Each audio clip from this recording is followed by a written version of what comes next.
Hello, everyone. Welcome to today's show. And if you are joining for the first time, this is part of our e-commerce series for which we meet every Wednesday at 5:30 p.m. Eastern. We pick one topic related to e-commerce, and we always have a very exciting panel for you. For today, we are going to be talking about dropouts. And if we can control dropouts in case of e commerce, we all will be making a lot of money. So, we want to figure out every strategy out there related to dropouts. Okay, so I am going to start with everybody's intro first, and then we are going to dig right into the topic. Steve, would you like to introduce yourself first? Yes, thank you for having me on the panel today, and it's good to be here with Eric, Chris, and Jeff, and you, Sam. My name is Steve Rice. I'm the president of .com Jungle and the Globally Conscious Leader, and we help our manufacturing clients make and implement wise technology choices, often in partnership with great people like Sam, if I may say so. Okay, amazing. Thank you so much, Steve. Kristina, can I move to you next for your intro if you don't mind? Yes, thank you, Sam. Great to see everyone. Chris Harrington, President and COO of Gen Alpha Technologies, and we equip manufacturers and distributors with the tools they need and services they need to sell their products online. We work in the aftermarket, new equipment, and used equipment market. So great to be here. Okay, love it. Amazing. Thank you so much for being here, Chris. Eric, can I move to you next for your introduction? Yeah, thanks, Sam. Good to be here again. My name is Eric Landmann. I'm the e-commerce division manager for Earthling Interactive. I'm a professional developer. Earthling is an agency that builds web apps and e-commerce sites and content management system sort of sites for quite a variety of markets. And I've been involved in building close to 60 e-commerce sites for quite a variety of industries, big and small. Okay, amazing. Thank you so much for being here, Eric. Jeff, can I move to you next for your introduction? Yeah, thanks for having me on here today. I'm excited to talk about this topic. Jeff Long with True Focus Media, and we're a media marketing agency for manufacturers. So we do a lot of video marketing and product promotional videos, but we also do website development, which includes e-commerce. So I'm excited to talk about dropouts here today. Okay, amazing. Thank you so much for being here, Jeff. So, Steve, I'm actually going to come to you, and we are going to set the stage. I don't know how many people really know what dropout really is, and some people might be thinking that we are talking about school dropouts. We are not talking about that. We are talking about the visitor dropout from the website. So now, what are some of the reasons that you have seen in your experience that really caused the dropouts? I don't know if you're going to have any sort of stories that you might be able to share in setting the context, but over to you, Steve. Yeah, well, thank you. Boy, there's a lot of reasons that people would drop out, and I'd imagine every listener here knows what they are because they've experienced them, right? And we know what a good experience is, and we know what a bad experience is. So I'd say overarching, a bad experience leads to a dropout. What are the pieces of those bad experiences? They can be pages that are slow to load, broken images, broken links, poorly written content, and depending on your audience, if it's Craigslist, it's not going to matter. But if you have a professional B2B website, it really is. Non-congruent content, stuff that's not related to what you're really trying to do. And non-responsive to different devices. You hop on a phone and it doesn't look good, like you're out of there, right? And then entrance pop-ups, which you don't see much anymore because Google really cracked down on those in the last couple of years. Those would probably be the top ones that come to the top of my mind. And then as far as stories, I can tell you, like we've come across clients who just basically had slow websites, didn't realize that their checkout had 5 pages to it, and just by getting them on a better server, adding some widgets and customizations to change the checkout, actually took the conversion rate to 1.75 to 4% overnight. Which resulted in hundreds of thousands of dollars in sales every year and growing. Right. So sometimes it can be quite simple.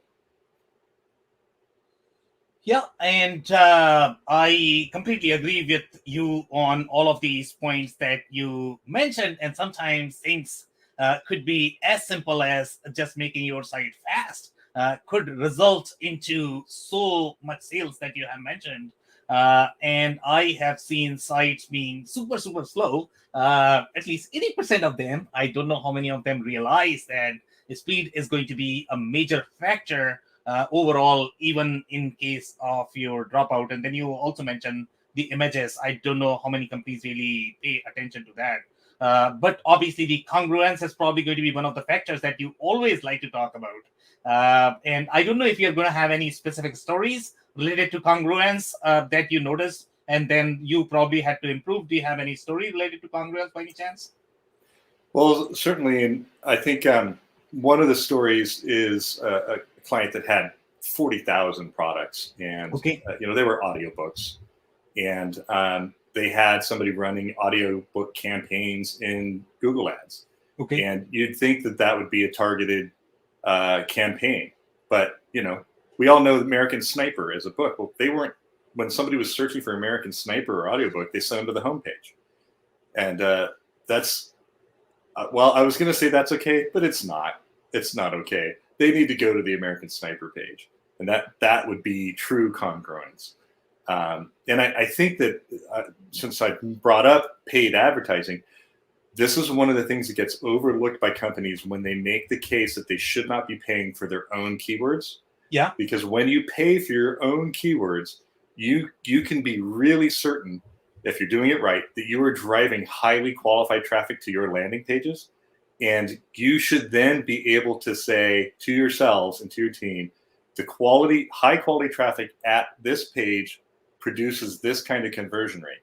So if you have an organic campaign that's trying to do something, that's your benchmark, is your paid advertising and that conversion rate, because that tells you what the quality of the experience could be at its very best. And a lot of companies refuse to pay for their own keywords because they say to themselves, well, I think I'm number one for all my keywords already because I am who I am. Yeah. But you really need that data, I think, in order to have a good benchmark for all of the other marketing stuff that good folks like Jeff Long are going to come along and do for you. So.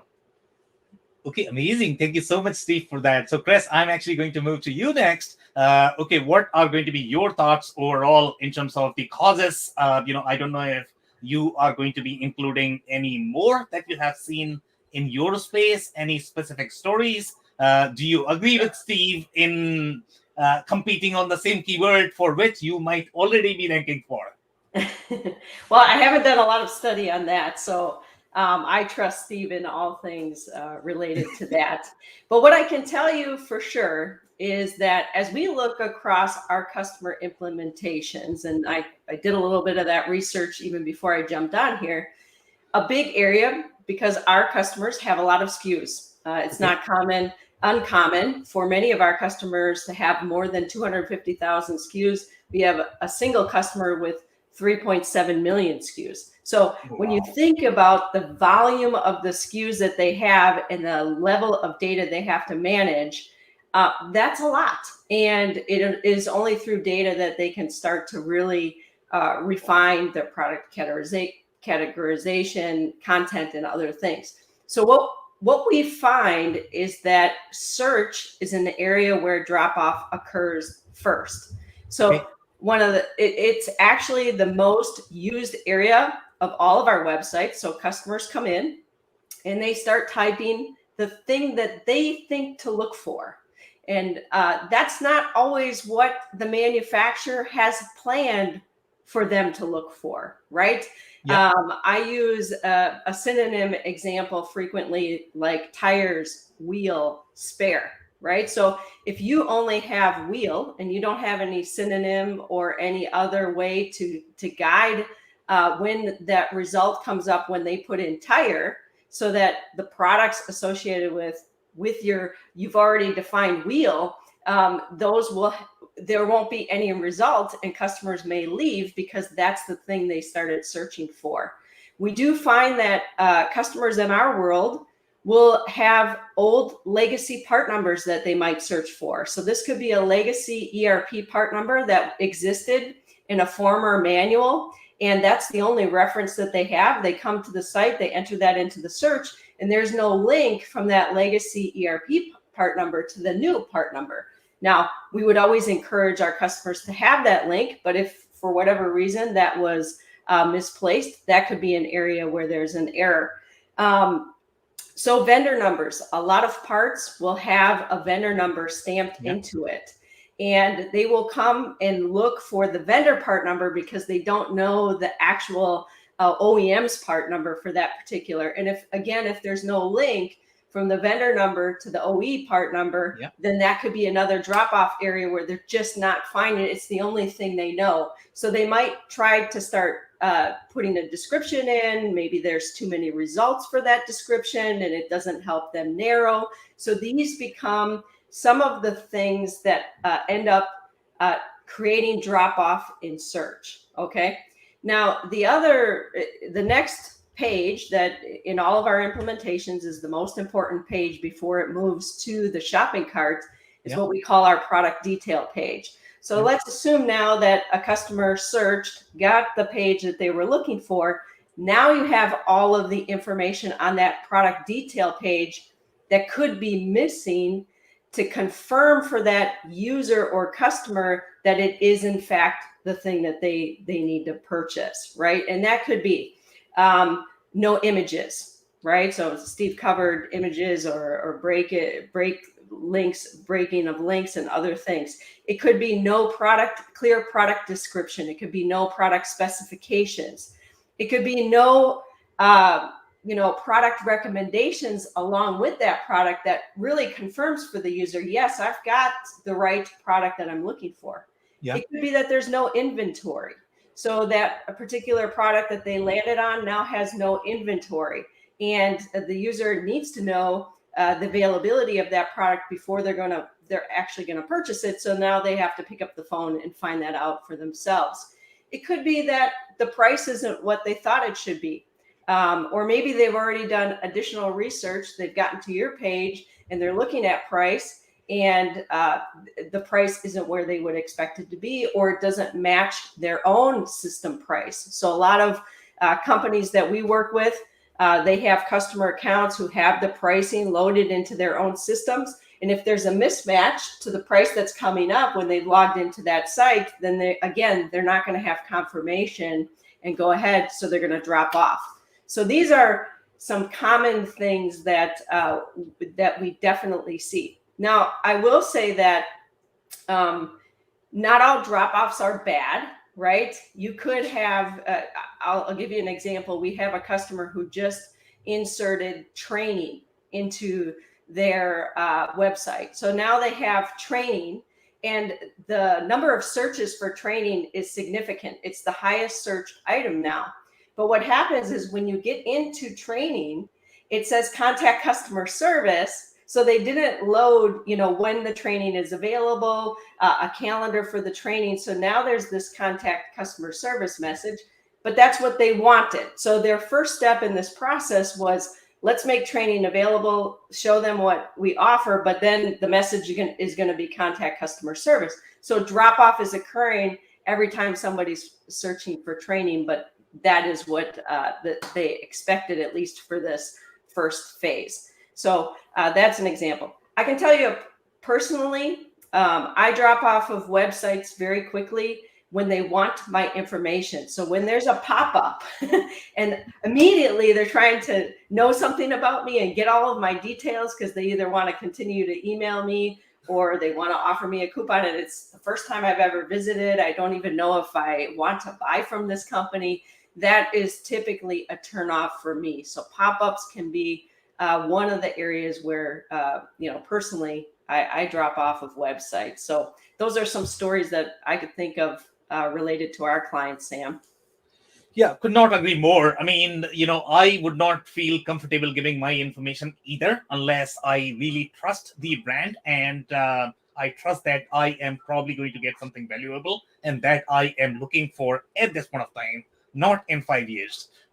So great insights there. By the way, I was not familiar with these many SKUs, to be honest. I mean, I'm actually looking to know a little bit more. 3.7 million SKUs, and that's a lot. What is going on here? Is it because they have a lot of parts that go in the product, or is it just because these are enterprise accounts and that is the reason why they have 3.7 million SKUs? Do you want to Great touch on it? question. Yeah, great question, Sam. So it is an enterprise level account that carries multiple brands, and they have a single e-commerce customer experience. And within their shopping, they are searching across, millions of SKUs that cover all of these different brands that are under the umbrella of that parent company. Interesting. So how many finished products are they carrying? Just curious.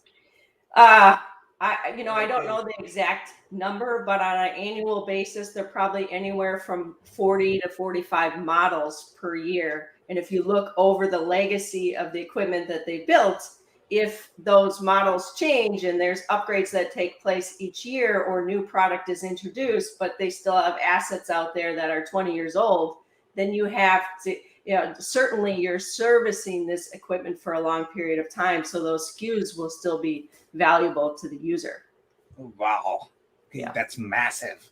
All right. So, Eric, I'm actually going to move to you, for your insights. I don't know if you have seen any other causes than they have already covered. Any specific stories that you might be able to share related to the causes of dropouts? I've got a couple. We have a customer who's a semiconductor manufacturer. They're in Silicon Valley, and their market is the defense and research. So universities, Northrop Grumman, big stuff like that. So they make power conditioners and thyristors and various integrated circuits. And all of these circuits are defined by military specifications. Yeah.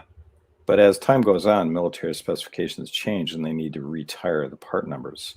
Yeah. The only place these part numbers exist is in PDF files.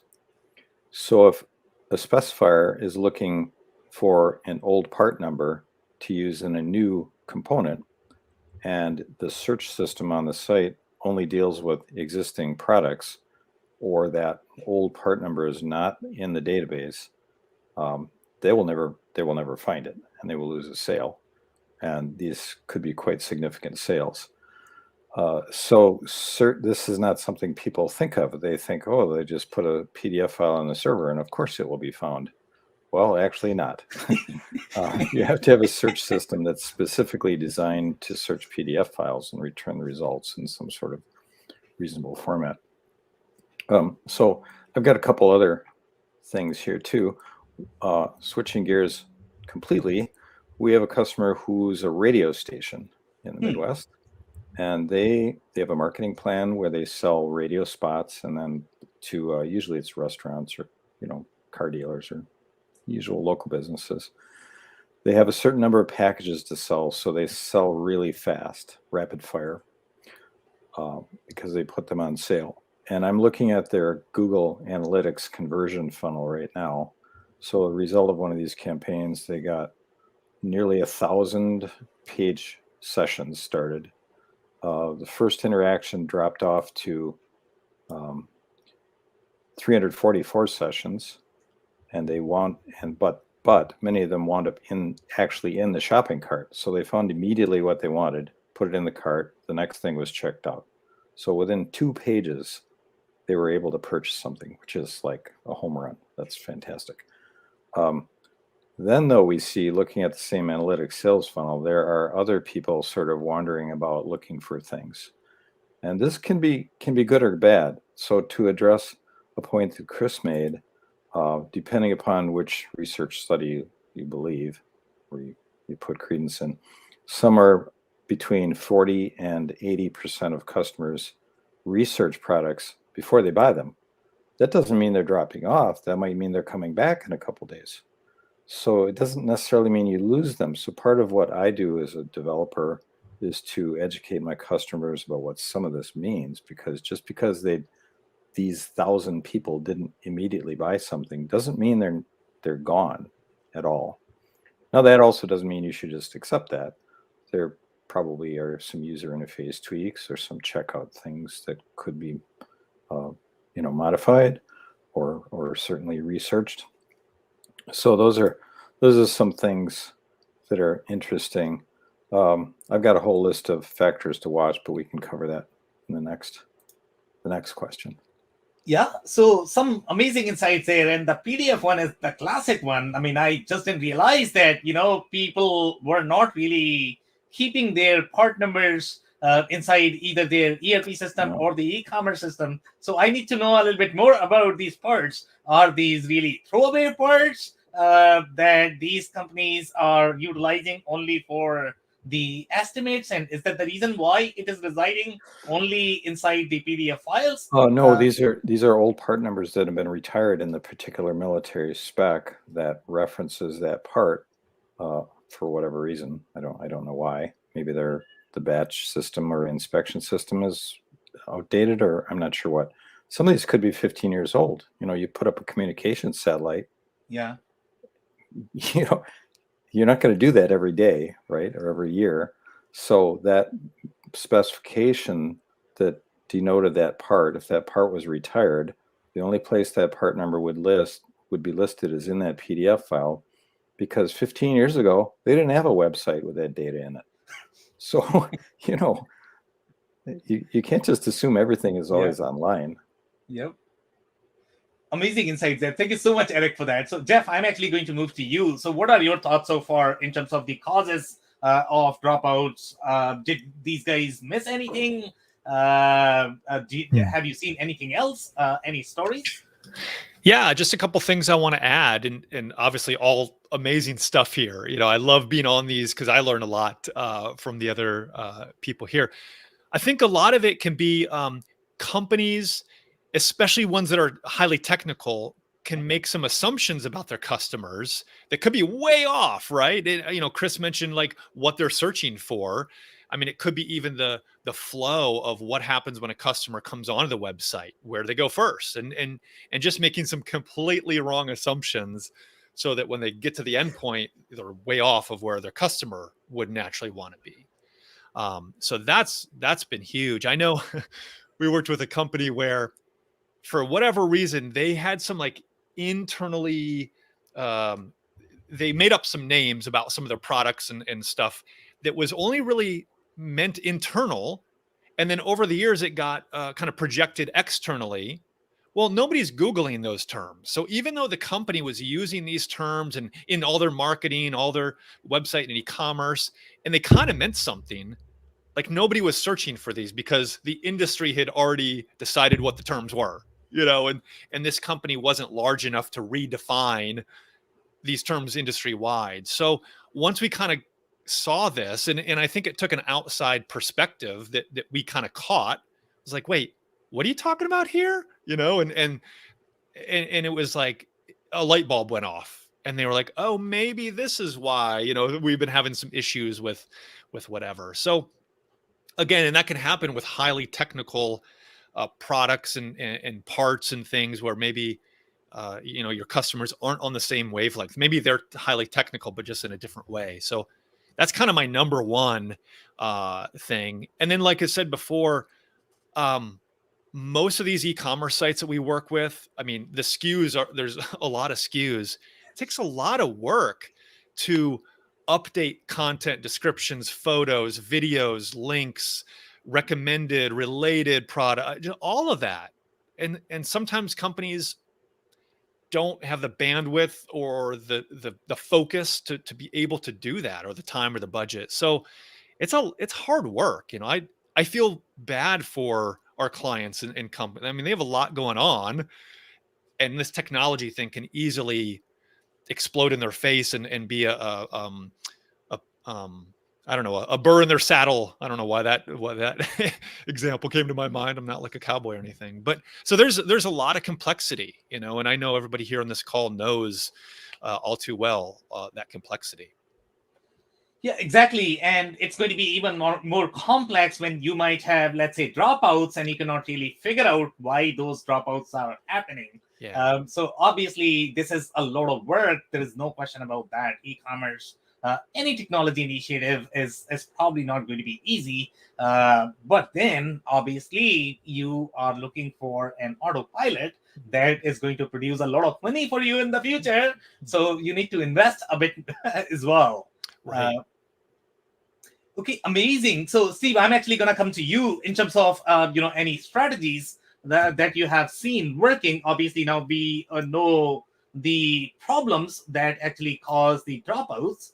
But what are some of the techniques that you have seen, and if you are going to have any specific stories that you might be able to share to resolve some of these issues? Yeah, I think in an unfortunate way, the solution is to pay attention and look hard at some of the stuff that you're not used to looking at. You've got to use analytics to identify high exit rate pages and high bounce rate pages, and I want to make sure everybody knows the difference. A bounce rate page where somebody shows up, lands on your page, and leaves pretty quickly. Exit rate means that they were on your website, went around, poked around some places, and then left from a particular page. And bounce rates are not included in exit rates. So if you have somebody, if you're driving a bunch of traffic to a blog page, as Chris pointed out, and a lot of people read that, and you don't have an extremely large bounce rate, but it's a really big exit rate page, that might not actually, to her point, be a problem. What you've done, let's say you have a 20% bounce rate instead of an average 43 for the rest of your website, which is not atypical. Then you've just captured the brain of somebody for the 3 or 4 minutes it took to read that blog post. So having it be an exit page and not a bounce page is not necessarily a bad thing. But once again, back to your question, how do you find these things? You kind of got to look for yourself. There are tools as well at your disposal, but nothing beats going to look at your website on your phone and saying, "Oh, that's why everybody on the phone that uses it on a phone, never scrolls down, because they have to make 3 scrolls to get to the buy now button," or something like that. But there are other tools that you can use, like Hotjar is a great heat map tool that plugs into Google Analytics. Yeah. Google Analytics stopped supporting their own heat map stuff, 3 or 4 years ago. And as much as Chris doesn't like pop-ups, exit modal pop-ups are pretty effective, at least in gathering some information from some set of people who are willing to say, "Yeah, I'll give you my email address. I know I'm leaving. I think I'll be back, but you're going to give me 10%. So yes, I'll give you my email address." It's just another way to manage the volume of people who leave without coming back. So there's a number of tools like that. Even inside Google gives you Google Tag Manager, and you can create actions. And you can make your analytics inside Google Analytics more informative by creating actions that people take and measuring them more easily. And it doesn't have to be a conversion. It could simply be clicking to download a PDF or something like that. So once again, just like looking at analytics, actually look at your pages, use heat maps, try and find where you would be annoyed. And most likely that's probably where you're annoying your customers. Okay, amazing. There's some very interesting insights there, and especially about the exit and bounce rate is just phenomenal. I don't know how many people really know about that or how to read these KPIs. So thank you so much for sharing that. And the Google Tag Manager is also very interesting. Do you want to provide some more colors into that in terms of for people, especially if they might not be familiar with how to utilize that? And what is going to be the relation? Let's say if I have a bunch of pages and I have, let's say, the bounce rate problems, how am I utilizing my tag manager to be able to effectively optimize my bounce rate? Well, in that scenario, you might not be using Google Tag Manager. Okay. You might actually be using something like Hotjar to figure out where people are clicking. Okay. But if you, I've had clients who had actions that weren't being recorded on a page correctly. And that's where you would use something like Google Tag Manager to create an action that it sort of get posted into the database for people to see inside analytics. So I'm trying to think of a simple action that you might do that for might be to download a PDF or something like that. So that download actually can get reported as an action rather than in a different area of Google Analytics. It's going to show up somewhere, but it might not actually show up there. In fact, sometimes a PDF will show up as that page being an exit page when in fact what they did is they went to your PDF that might be stored on a different server. So sometimes you can use Google Tag Manager to make sure that things are being measured correctly in that sense. Does that make sense? Yeah, go ahead, Chris. Sorry, go ahead. Yeah, I actually have a story of Tag Manager. As a developer of our product, we do have Tag Manager implemented for some things that we want to measure. So I think you were searching for an example, and I remembered one of the ones that we implemented, and that was that when people come in and they look at a bill of material for a specific serial number, that takes them to a page. But within that page, they can search across, through the bill of material. What you wouldn't see in Google Analytics is how many people use that search. We can put a tag manager, we can put a tag on the search, and then have that action be measured. So we know, are people searching within that bill of material across all of the different pages that our bills of materials exist. So it's a great tool for measuring something that you can't see, but you have an assumption that it's being utilized. And maybe it's not. Maybe they don't see it. So you might have a design change that you want to make. Those are some of the reasons why we've triggered Tag Manager for things. So that one came to mind, Steve, as you were talking. Yeah, that's a really good example. Thank you. Okay, Eric, go ahead. Yeah, I've got one. In the past, we talked about conversions, and we think we get a little too focused on sales, but there's a lot of things that are valuable to companies, which we call conversions. And some of those other things might be filling out a contact form or getting a hold of a sales rep in my territory, or like the HubSpot model, you've got a form to fill out to get some sort of white paper. Those are all conversions.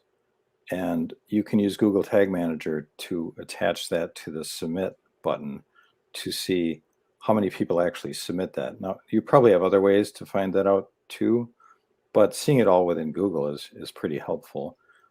So you can look at how many people got to the page just through analytics, but then you can also see how many people converted by actually filling out the form and submitting it. So that's a good Google Tag Manager example. Okay, so it sounds like, you can go probably deeper into the page level insights, and you can group the activities that you are trying to group to be able to make sense out of it. Steve, I don't know if you're going to have any other examples where you have seen it being used, but are you aligned with the kind of examples that Eric and Chris mentioned for the usage of Tag Manager? Oh, those are perfectly good examples. They're great examples, in fact. Okay, amazing. So I'm actually going to come to you, Chris, with respect to the strategies that you have seen in reducing the dropouts. Any other thoughts with respect to what Steve has already mentioned?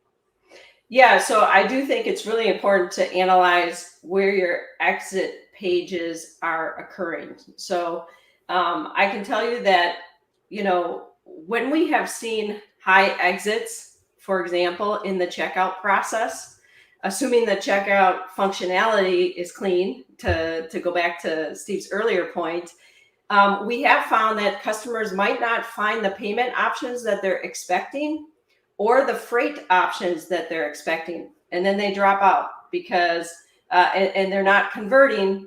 So those are some challenges that you need to look through, or ask your customers if they end up calling you. And typically they place an order online, or if you're trying to get user adoption of the site, have your people talk to customers to try to uncover those reasons.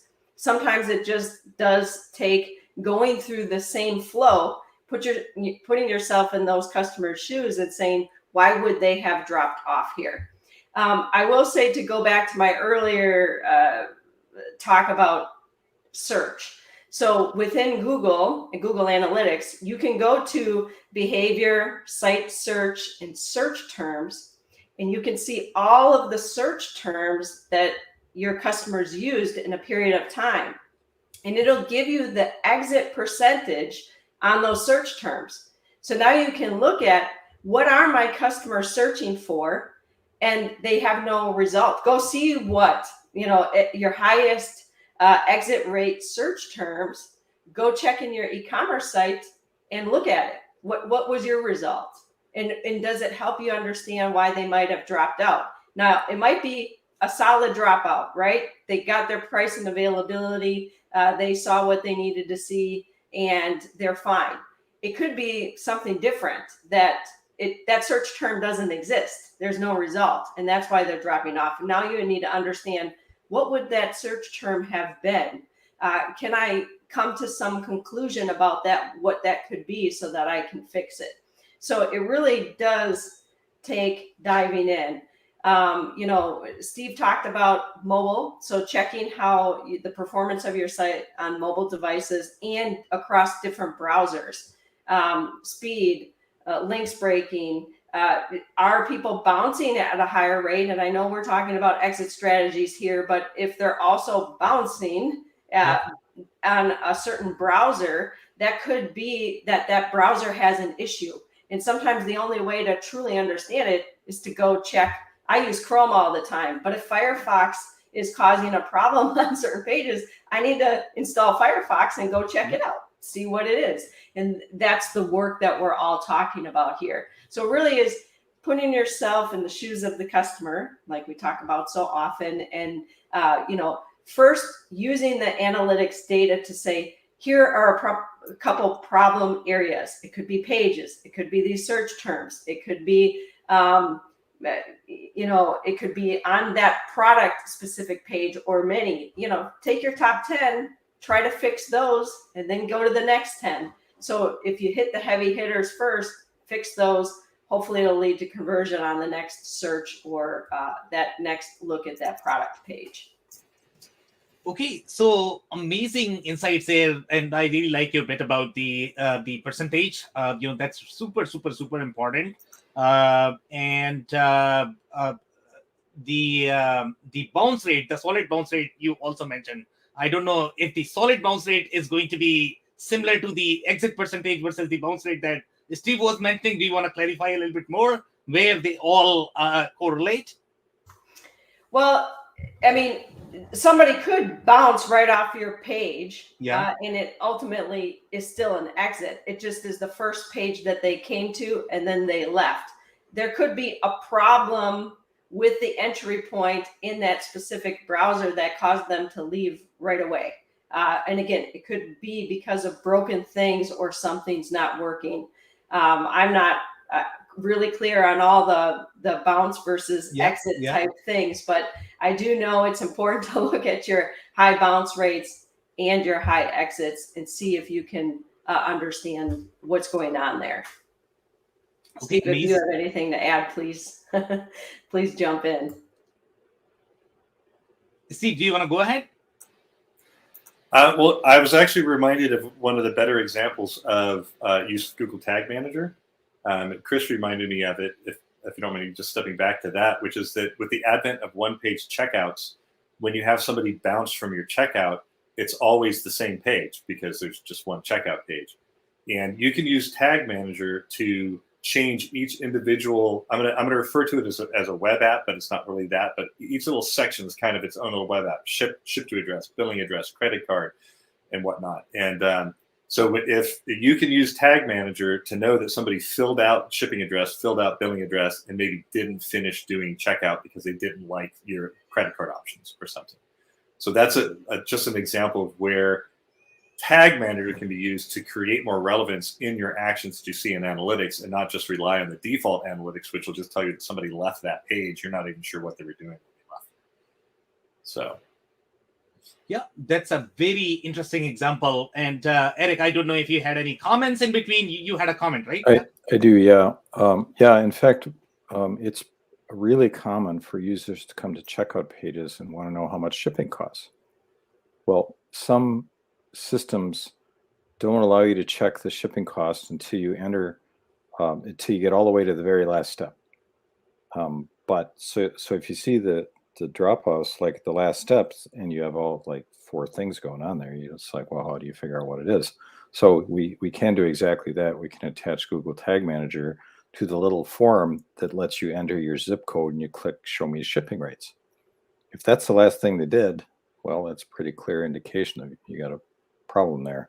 I also want to point out, again, as a developer, websites don't always work all the time 24/7 with no problems.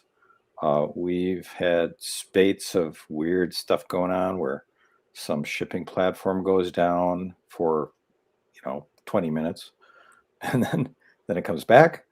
And so you see a little blip of drop-offs there, and the marketing manager goes, "What's going on here?" It's like, well, then we check the logs and we find out that, oh, that's right, this platform had a problem. A lot of those outages have been pretty high profile.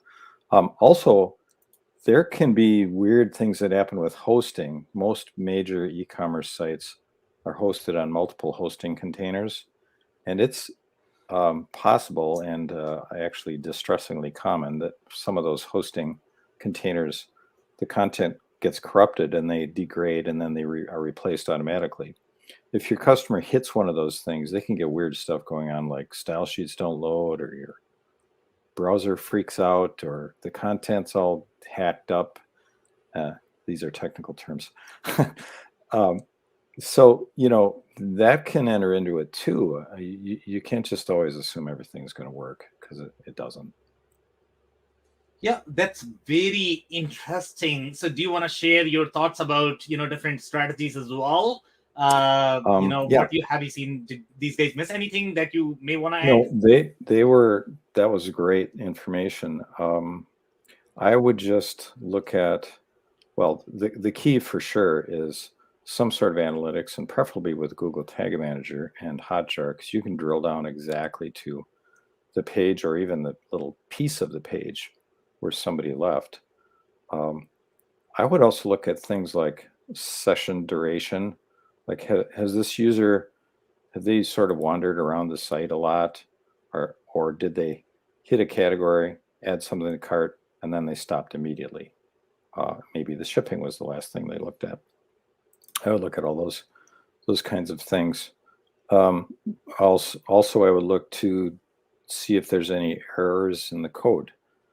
Sometimes there are race conditions with JavaScript, especially in checkout, where something's loading and something else is trying to load, and they need to be loaded in a certain order, or you don't have valid data.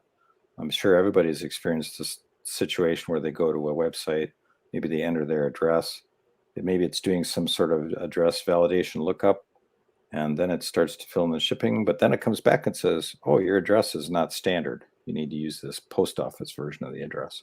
So those kind of things can really confuse users, rightfully so. Checkout's pretty confusing as it is.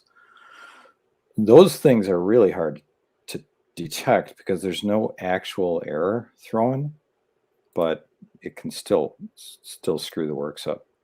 I would also point out that sometimes problems are introduced by changes in content. Like somebody goes in and modifies the content of a particular product, and half the page disappears. Well, maybe they entered some invalid HTML, so you can see people dead ending to that page, and you go, "What's going on here?" Then you look it up yourself. And you go, "Wow, half the page is gone." So I have definitely seen that problem more than once. Okay, some very interesting insights there related to checkout, and obviously the content is a big problem as well. So thank you so much for sharing that. Jeff, I don't know, do you have a comment? I am actually coming to you.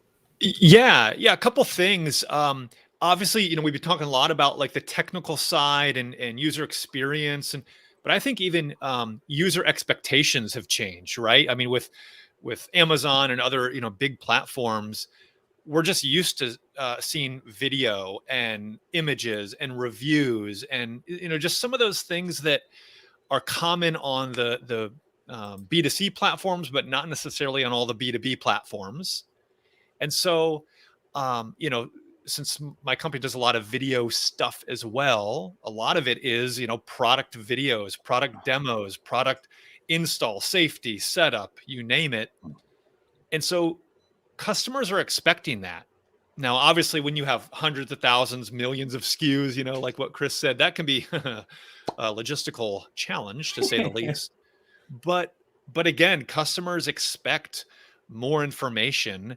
Video is kind of one of the top dogs. I mean, I remember it's probably at least 10 years ago, Zappos was hiring gobs and gobs of video production crews, all internal, to just, film their shoes and their products and all that, just to get, more visibility and more kind of eyes on the different angles of their products. And so even though we work with a lot of technical, industrial, manufacturing, military, products and companies that serve those, users expect more. They expect more media. They expect just more visual, more wow. And that can be really challenging. So because of that, if a website doesn't have that, they might be a little more inclined to leave. Yeah, completely agree. Users are definitely expecting more. And in fact, I mean, see, I am going to have to disagree a little bit with, Chris. So Chris mentioned that her biggest turn off was the pop-up. But for me, the biggest turn off on any website is going to be the auto play of the video. You play the video automatically, and I am really out of that. Okay. Agreed. I don't know whether you guys feel the same, but video could be a great contributor in my experience of the dropout. So I don't know if autoplay is going to be the only factor. I'm pretty sure there are other factors when you incorporate your video strategy as part of your website, because video is such a complex object. It can fail at a lot of different places. So Jeff, have you seen anything related to video where you have seen people leaving? Yeah, I think autoplay video sound primarily. I mean, yeah, it's like who want it. To me, it's only the news organizations or people that are like forcing their attention, like look at me, but the user doesn't want that, so that's terrible to say the least. Yeah, nobody likes that.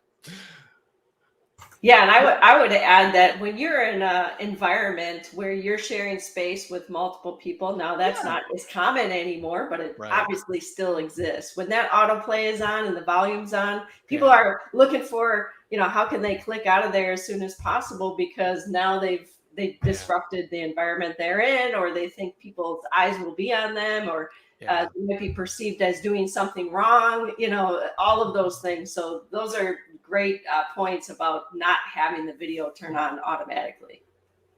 And I think you can see best practices in play on LinkedIn and on your phone when you're swiping through the New York Times.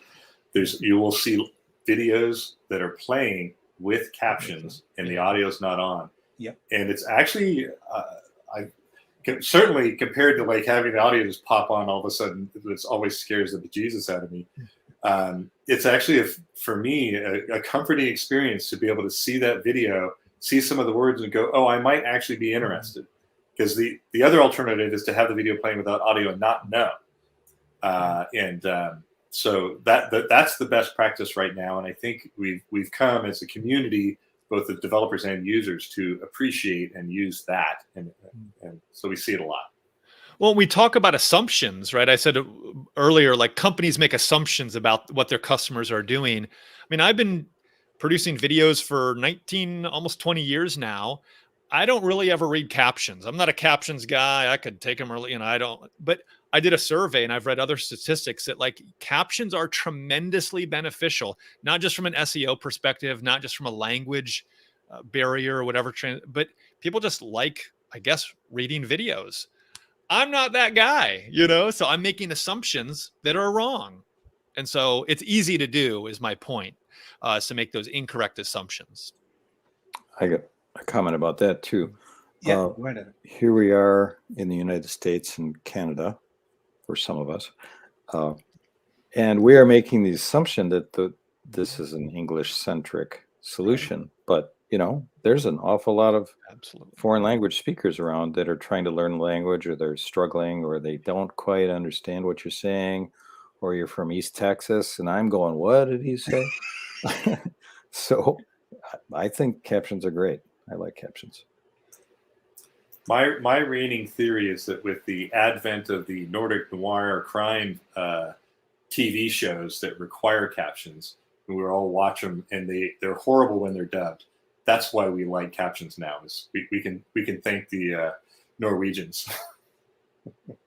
Yeah, I completely agree. I absolutely love captions, to be honest, especially on LinkedIn. It just makes it so easy to be able to read those. And I don't know if anybody has done any sort of studies as far as the bounce rate goes on the product videos. So obviously, in case of social media, the captions are amazing. But I don't know if anybody has utilized these for either the product videos or the educational videos and compared the metrics. I don't know if any of you are going to have any stories around that. I don't have any hard data. I would imagine it would be somewhat similar, that yeah, captions are great, but with language, globalization, that's something to put a lot of emphasis into, is the translation of those captions as well, as to be concerned about. Okay, amazing. Thank you so much, Jeff, for that. So, Steve, I'm actually going to come to you again. I don't know if you are going to have any sort of horror stories that you might be able to share related to, we can probably only take short stories. We are not going to take very long stories because we are, close to our time. So any sort of horror stories related to dropouts and the bounce rates. You are on mute if you're speaking, Steve. Thank you. You caught me. I tried to actually Google how effective captions are in videos, and I couldn't get the answer fast enough. So we'll save that for the next show. That was a bounce. That was a drop. Definitely from Google. Definitely. Well, the horror stories are many. It's easier to build a website that isn't that great than it is to build one that is great. It's hard to do, and I think it's also difficult for those of us who are in business to actually even understand our own brand sometimes. Yeah. So I've seen scenarios where a company didn't even understand their own brand and had branded themselves in such a way that they came across as so antiseptic that none of us would ever want to buy their product, and every one of us needs their product.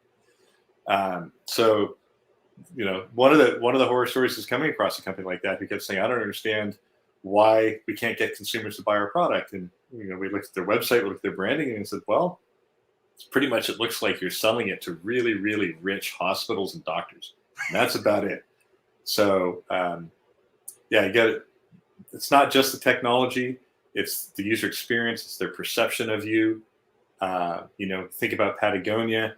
If they doubled the price of their jackets, they'd have a perception problem. And if they halved the price of their jackets, they'd also have a perception problem. So it's their job to provide value at that price. And if they do that right, and they give you the right sort of corporate culture and feel, and you feel like you're a fit, you're going to come back for more, and you're not going to drop out. And that's what every company's got to be thinking about, who their ideal customer is and why they would even, like, just like your friend. Why is your friend going to stay friends with you? Are you going to be a jerk? No. So figure out, if you're a business, don't be a jerk. Figure out how to be nice to your customers, give them what they need, and service them. Okay, amazing. Thank you so much, Steve. Eric, did you have a story as well, or comment? Just the only thing is helping customers understand what really matters. Just because people are dropping off doesn't mean necessarily that they're losing out. They might be revisiting. So use analytics and whatever data tools you have to focus on the things that are worth focusing on and changeable and fixable. And don't worry about the other stuff.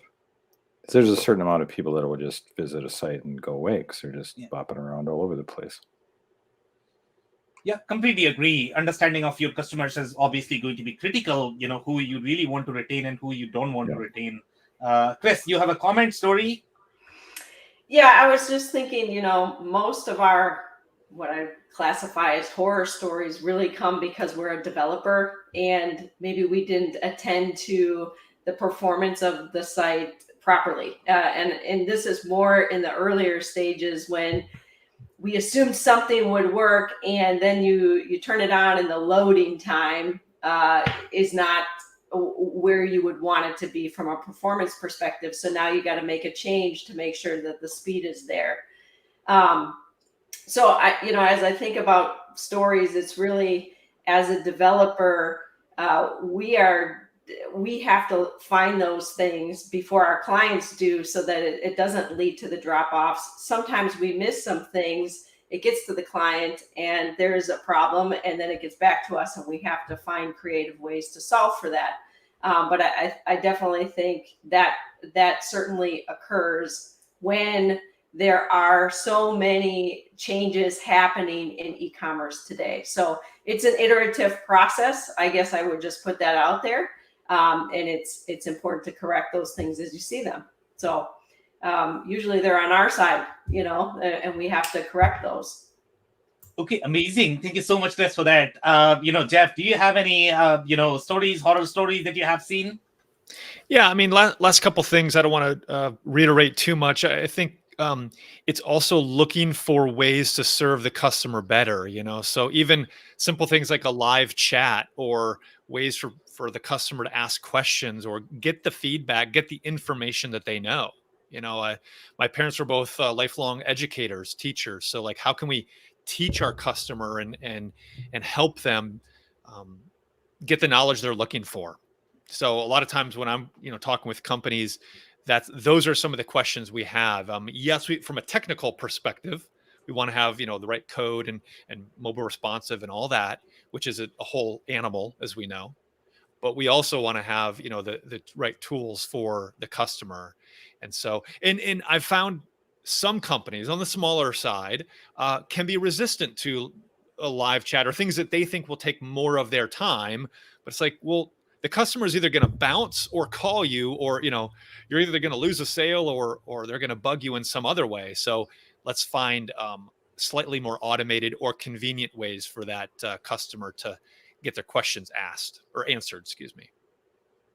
Okay, amazing. I completely agree. Thank you so much, Jeff, for that. So now we can only take the closing advice. Steve, what is going to be your closing advice? Look at your analytics and even ask your customers. Call them directly and find out what they like and don't like. I think that's something we don't always do. We forget that we use analytics maybe a little bit too much and don't talk to people who are actually poking around with the mouse, especially B2B companies. Yeah, completely agree. I think there is a little bit of art and science to how to interpret the data, and that comes with the experience. It's not easy. Okay, you can't simply go and learn everything about Google Analytics in a day. So thank you so much, Steve, for that. Chris, what would be your closing advice? Yeah, I will just repeat that not all drop-offs are bad, right? These tools are used as self-service tools, and they're really to support customers in getting the information that they need quickly. Not everything is going to lead to a transaction or a conversion or that sale. So if they're able to get to the information they need quickly, that could be the drop-off. They got what they needed and they could be back. But not all drop-offs are bad, and that's why it really is important to make sure that you have goals for what you want users to achieve on your site, and maybe it would be very logical for them to drop off at certain points.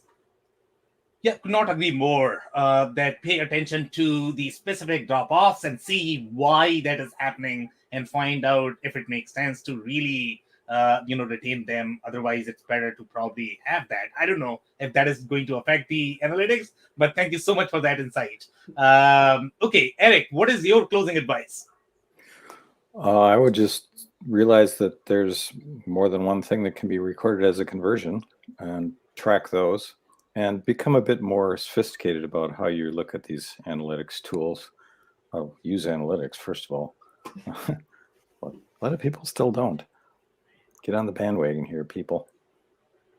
Completely agree. So either become sophisticated or hire somebody who is sophisticated. Yep. Don't try to pretend to be sophisticated. Okay, thank you so much, Eric, for that. Jeff, what would be your closing advice? Sam, I'm going to piggyback off something you just said, and it's a book called Who, Not How. So instead of trying to figure out how can we do this internally, reach out to some of the experts, the who's that are already doing this at scale, and dive into their expertise. I mean, the people on this panel are obviously in that group. So who, not how is my recommendation. Okay, amazing. Love it, guys. Thank you so much. And just in closing, if you joined for the first time, this was part of our e-commerce series for which we meet every Wednesday at 5:30 p.m. Eastern. And we pick one topic related to e-commerce. And we always have one panel that is willing to share their insights and wisdom. So make sure you are not going to miss next week's show. On that note, thank you so much, everybody, for your time and insights. Thanks for having us all. Thank you. Thank you so much.